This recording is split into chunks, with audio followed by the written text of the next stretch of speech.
-23 out sir -24 degrees ತುಂಬ ಚಳಿ.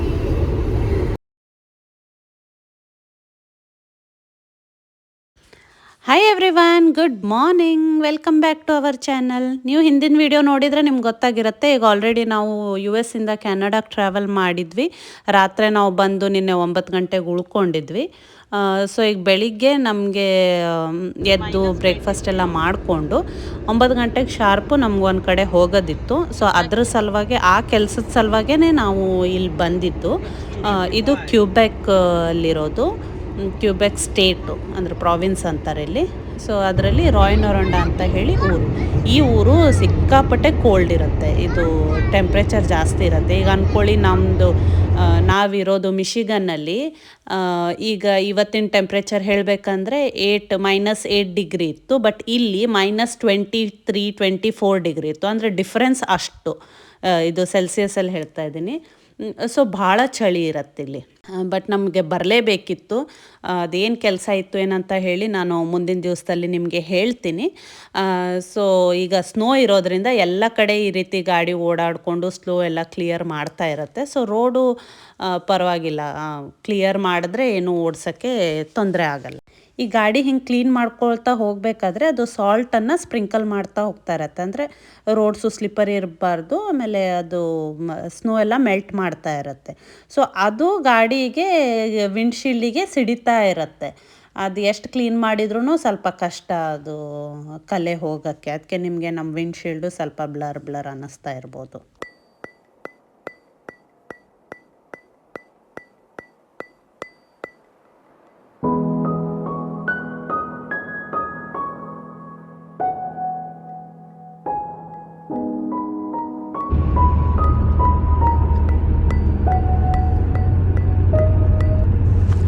ಈಗ ಇಲ್ಲಿ ಬಂದಿರೋದು ಕೆಲಸ ನಮ್ಮದು ಆಯಿತು. ಸೊ ಇನ್ನೂ ಟೈಮ್ ಇತ್ತು, ಅದಕ್ಕೆ ಹೇಗಿದ್ದರೂ ಇಷ್ಟು ದೂರ ಬಂದಿದ್ದೀವಿ. ಇಲ್ಲಿಂದ ಒಂದು 4 ಅವರ್ಸ್ ಡ್ರೈವ್ ಮಾಡಿದರೆ ಕೆನಡಾದಲ್ಲಿರೋ ನಮ್ಮ ಮನೆಗೆ ಹೋಗ್ಬೋದು ಅಂತ ಹೇಳಿ ಅಂದ್ಕೊಂಡ್ವಿ.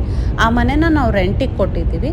ಸೊ ಹಾಗೆ ಹೋಗ್ಬಿಟ್ಟು ಅವ್ರನ್ನೂ ಮಾತಾಡಿಸ್ಕೊಂಡು ಏನಂತ ನೋಡೋಣ ಅಂತ ಡಿಸೈಡ್ ಮಾಡಿದ್ವಿ. ಅದಕ್ಕೆ ಈಗ ನಾವು ಕೆನಡಾದಲ್ಲಿರೋ ನಮ್ಮ ಮನೆಗೆ ಹೋಗ್ತಾ ಇದ್ದೀವಿ. ನಾವು ಇಂಡಿಯನ್ಸ್ ಅಲ್ವಾ, ನಮಗೆ ಜನ್ಮಭೂಮಿ ಅಂದರೆ ಎಷ್ಟು ಅಭಿಮಾನ ಇರುತ್ತೆ. ಅದೇ ರೀತಿ ನಾವು ಕರ್ಮಭೂಮಿಗೂ ಅಷ್ಟೇ ಪ್ರೀತಿಯಿಂದ ಸ್ವೀಕರಿಸ್ತೀವಿ. ಅದು ಯಾವುದೇ ಊರಿರ್ಬೋದು, ನಾವಲ್ಲಿ ಕೆಲಸ ಮಾಡ್ತಾಯಿದ್ದೀವಿ ಅಂದಮೇಲೆ ನಾವು ಅಲ್ಲಿಗೆ ಏನು ರೂಲ್ಸ್ ಇರುತ್ತೆ ಕರೆಕ್ಟಾಗಿ ಫಾಲೋ ಮಾಡಿ ನಮ್ಮಿಂದ ಏನು ಸೊಸೈಟಿಗೆ ನಾವು ರೆಸ್ಪೆಕ್ಟ್ ಕೊಡೋಕ್ಕಾಗತ್ತೆ ಅದನ್ನು ನಾವು ಟ್ರೈ ಮಾಡ್ತೀವಿ. ಸೊ ಕೆನಡಾ ಅಂತ ಬಂದವಾಗ ನಾವು ಫಸ್ಟ್ ಜಾಬಿಗೆ ಬಂದಿದ್ದು ಇದೇ ಊರಿಗೆ.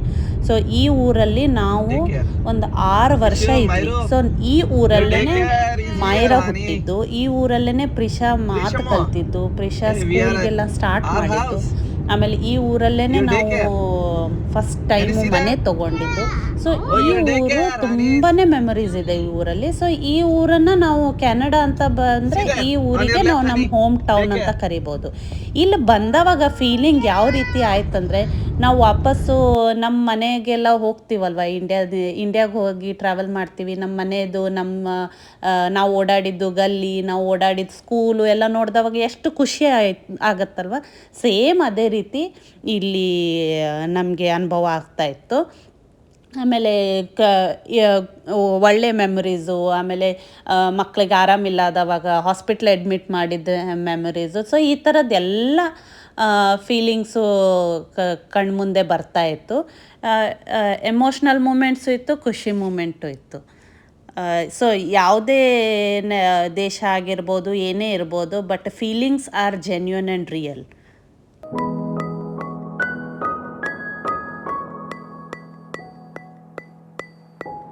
ಹಾಯ್ ಎವ್ರಿವನ್, ನಾವು ಕೆನಡಾದಲ್ಲಿರೋ ನಮ್ಮ ಮನೆಗೆ ಬಂದ್ವಿ.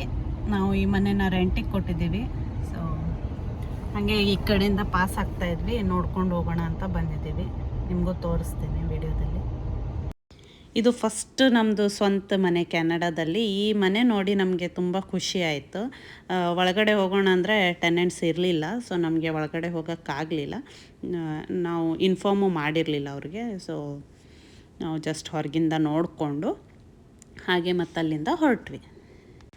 ಒಂದು 2-3 ತಾಸು ಅಲ್ಲಿ ಟೈಮ್ ಸ್ಪೆಂಡ್ ಮಾಡಿದ್ವಿ. ಒಂದು ಸ್ವಲ್ಪ ಫ್ರೆಂಡ್ಸಿಗೆ ಭೇಟಿ ಆದ್ವಿ. ಆಮೇಲೆ ಆ, ಸ್ವಲ್ಪ ಅಲ್ಲೇ ತಿಂದ್ಕೊಂಡ್ವಿ. ತಿಂದ್ಕೊಂಡು ಆಮೇಲೆ ಮತ್ತೆ ಅಲ್ಲಿಂದ ಹೊರಟ್ವಿ.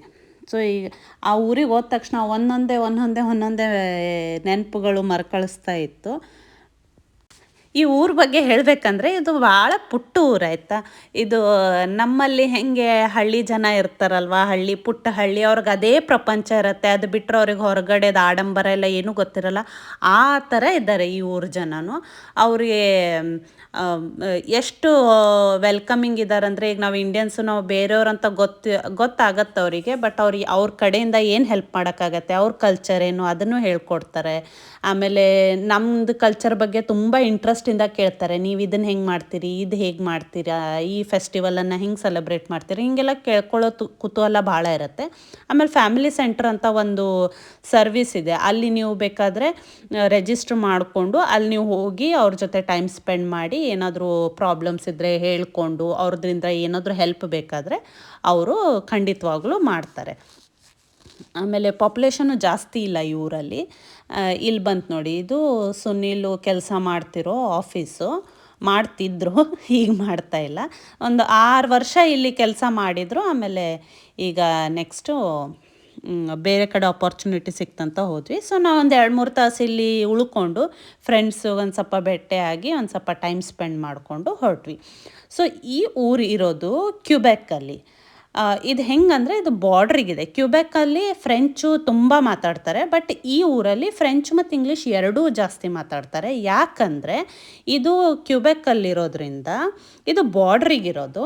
ಇಲ್ಲಿ ಒಂದು ಬ್ರಿಡ್ಜ್ ಬರುತ್ತೆ. ಈಗ ಆ ಬ್ರಿಡ್ಜ್ ದಾಟಿದರೆ ನೆಕ್ಸ್ಟು ಬೇರೆ ಸ್ಟೇಟು ಅಂದರೆ ಆಂಟಾರಿಯೋ ಅಂತ. ಸೊ ಇದು 2 ರಾಜ್ಯ ಅಕ್ಕಪಕ್ಕ ಇರೋದು. ಆ ರಾಜ್ಯನ ಬೇರೆ ಮಾಡ್ತಾ ಇರೋದು ಇದು ಆಟೋವಾ ರಿವರ್ ಅಂತ ಹೇಳಿ. ಸೊ ಈ ಕಡೆ ಬಂದರೆ ಅದು ಕ್ಯೂಬೆಕ್ಕು, ಇಲ್ಲೆಲ್ಲ ಫ್ರೆಂಚು ಜಾಸ್ತಿ ಲ್ಯಾಂಗ್ವೇಜ್ ಇರುತ್ತೆ.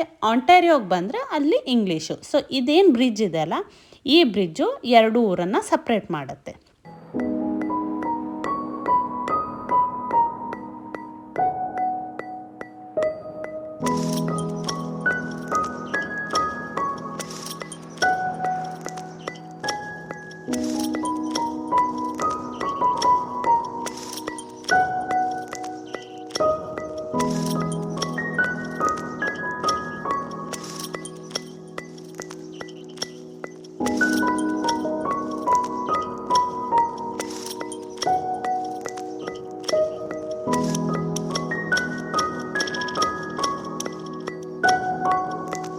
ಇಲ್ಲಿ ಮತ್ತೊಂದು ಇಂಟ್ರೆಸ್ಟಿಂಗ್ ವಿಷಯ ಶೇರ್ ಮಾಡ್ಕೊಳ್ತೀನಿ ನಾನು ನಿಮಗೆ. ಈಗ ನಮ್ಮಲ್ಲೆಲ್ಲ ಹೇಗೆ ಕರ್ನಾಟಕ ಇದ್ದರೆ ಕನ್ನಡ ಮಾಧ್ಯಮ ಶಾಲೆಗೆ ಹಾಕಬೇಕು, ಇಲ್ಲಾರ ಕನ್ನಡ ಒಂದು ಸಬ್ಜೆಕ್ಟ್ ಮ್ಯಾಂಡೇಟ್ರಿ ಇರುತ್ತಲ್ವ. ಅದೇ ರೀತಿ ಈ ಕ್ಯೂಬೆಕ್ಕಲ್ಲಿದ್ದವರು ಫ್ರೆಂಚ್ ಮ್ಯಾಂಡೇಟ್ರಿ, ಅವರು ಲ್ಯಾಂಗ್ವೇಜ್ ಮೇಲೆ ಅವ್ರಿಗೂ ಭಾಳ ಅಭಿಮಾನ ಇದೆ. ಸೊ ಫ್ರೆಂಚ್ ಸ್ಕೂಲ್ಗೆ ಹಾಕಬೇಕು. ಇಫ್ ಪೇರೆಂಟ್ಸ್ ಅಂದರೆ ನಾವು ಇಲ್ಲಿ ಸ್ಕೂಲಲ್ಲಿ ಕಲ್ತಿಲ್ಲ ಅಂದರೆ, ಕೆನಡಿಯನ್ ಇಂಗ್ಲೀಷ್ ಸ್ಕೂಲಲ್ಲಿ ಕಲ್ತಿಲ್ಲ ಅಂದರೆ ಮ್ಯಾಂಡೇಟ್ರಿ ಅವ್ರಿಗೆ ಫ್ರೆಂಚ್ ಸ್ಕೂಲಿಗೆ ಹಾಕಲೇಬೇಕು ಅಲ್ಲಿ. ಸೊ ನಮಗೆ ಪ್ರಿಷನ್ಗೆ ಫ್ರೆಂಚ್ ಸ್ಕೂಲ್ ಹಾಕೋದಿರಲಿಲ್ಲ, ಬಿಕಾಸ್ ಅವಳು ಇಂಗ್ಲೀಷಲ್ಲೇ ಓದಲಿ ಅನ್ನೋದು ನಮ್ದು ಆಸೆ ಇತ್ತು. ಅದಕ್ಕೆ ನಾವು ಅವಳಿಗೆ ಆಂಟಾರಿಯೋ ಸೈಡು ಅಂದರೆ ಈಗ ಬ್ರಿಡ್ಜ್ ದಾಟಿ ಏನು ಈ ಕಡೆ ಅದಲ್ಲ, ಈ ಕಡೆ ಸ್ಕೂಲಿಗೆ ಅಡ್ಮಿಷನ್ ಮಾಡಿಸಿದ್ವಿ. ಸೊ ಆ ರೀತಿ ಮಾಡೋದ್ರಿಂದ ನಾವು ಡೈಲಿ ಅವಳಿಗೆ ಇಲ್ಲಿ ಸ್ಕೂಲ್ ಬಸ್ ಹತ್ತಿಸಿ ಅವಳು ಇಲ್ಲಿಂದ ಇಂಗ್ಲೀಷ್ ಮೀಡಿಯಮ್ ಸ್ಕೂಲ್ಗೆ ಹೋಗ್ತಿದ್ಲು.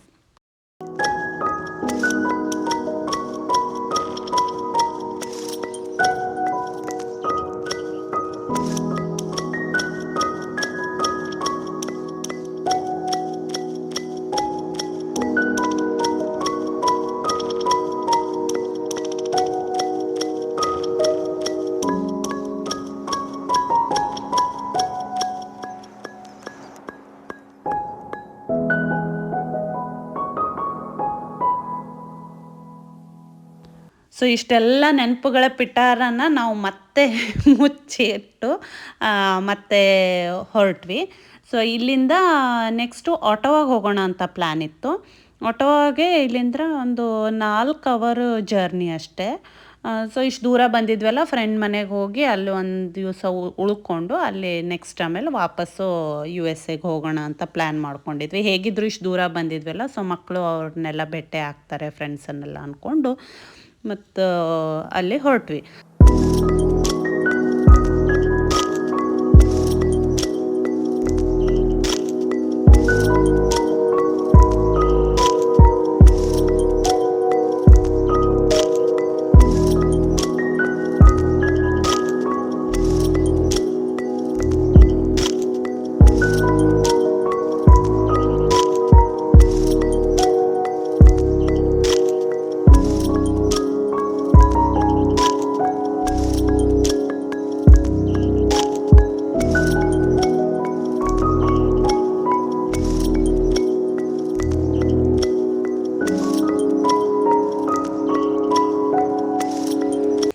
ಹುಣ್ಣಿಮೆ ಇರೋದ್ರಿಂದ ಚಂದ್ರ ಎಷ್ಟು ಚೆನ್ನಾಗಿ ಬಂದಿದ್ದಾನೆ ನೋಡಿ ಮೇಲೆ.